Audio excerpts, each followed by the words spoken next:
हिसाब किताब चुकता नहीं हो जाता तब तक वो लोग लड़ते रहते एक दूसरे से सुनाते रहते हैं। और यही पूरा जीवन का चक्र है, क्योंकि हम नहीं जानते हैं कि उससे कब हमारी मुलाकात हुई थी और वो भी नहीं जानता कि उससे हमारी कब मुलाकात हुई थी।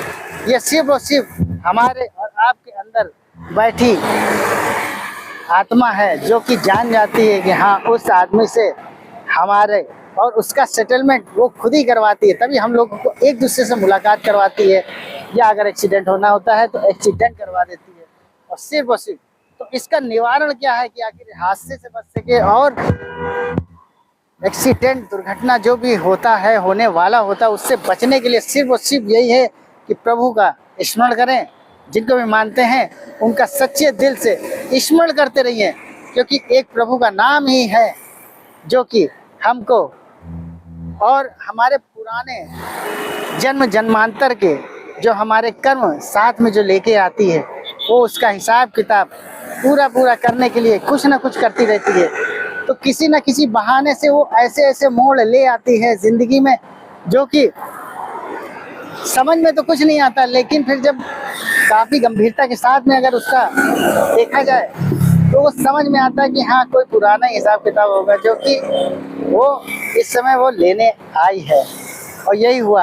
अब आज जो उन दोनों की तू मैं है उससे यही लगता है कि उन दोनों का सिर्फ और सिर्फ बातों का ही होगा कि हाँ उसने कभी पिछले जन्म में उससे लड़ाई की होगी, इसलिए आज दोनों आपस में लड़ाई कर रहे थे। और बाकी जो छुड़ाने वाले थे वो कौन थे?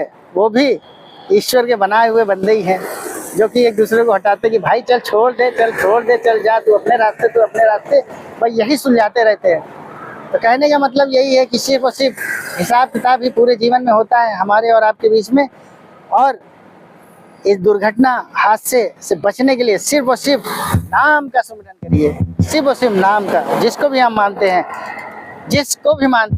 चाहे कृष्ण को जपते हैं चाहे राम को जपते हैं, वरना यूँ तो सारी जिंदगी जब हम लोग बचपना, जवानी, पढ़ाई लिखाई और नौकरी पेशे, फिर उसके बाद में बुढ़ापा तो सभी का आना है। तो उसके बाद में जो जीवन होता है बड़ा दुखदाई होता है, किसी का बहुत अच्छे होता है, लेकिन अच्छे से जीवन गुजर जाए इसके लिए सिर्फ और सिर्फ नाम जाप और नाम सिमरन, क्योंकि प्रभु का नाम ही ऐसा है जो हमको और हमारे द्वारा किए गए कर्मों का